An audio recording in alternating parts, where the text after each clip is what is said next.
I'm Noelle and we're here at Petitti Garden Centers in Oakwood Village, and today I wanted to talk to you about deadheading your plants. We've gotten through two great summer holidays, Memorial Day and 4th of July, and now some of the plant material is looking a little peaked in the gardens due to the rain, hot weather, all the types of things that can happen. So deadheading actually helps your plants out. It will make them produce better and new growth and new flowers for you. So don't be afraid to cut them back.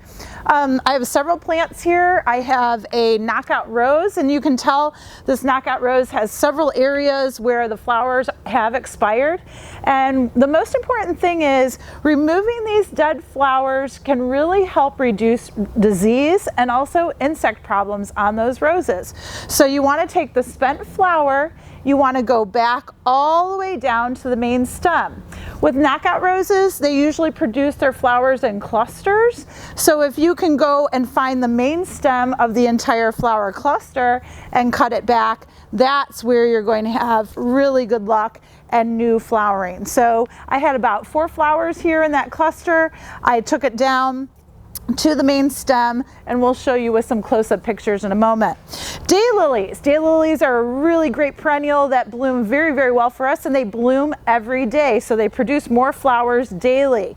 But the thing about daylilies is you want to make sure that you're removing that flower and the stalk all the way down to the base of the foliage. You don't want to leave that spent flower stalk up on the plant. Sometimes they'll produce seed pods, which is not good because all the energy is going to the seed pod instead of going back to the root system and developing more flowers for you.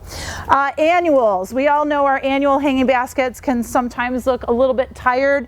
So on this annual hanging basket, we've got some rush growing up in the center with some brown tips. That's not a problem. You can just take your pruners and remove those brown tips, and they'll do just fine for you. So you can clip as needed.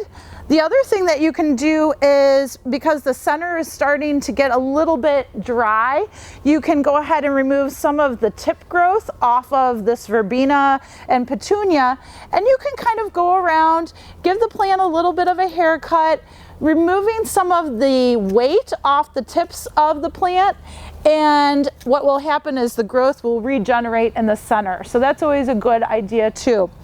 The one back here that I have is a clematis, and these are reblooming clematis, but you see all the spent flowers there. So if you go ahead and just kind of quickly selectively prune the spent flowers, and this clematis, after you do that, you can kind of go through and clean it up a little bit.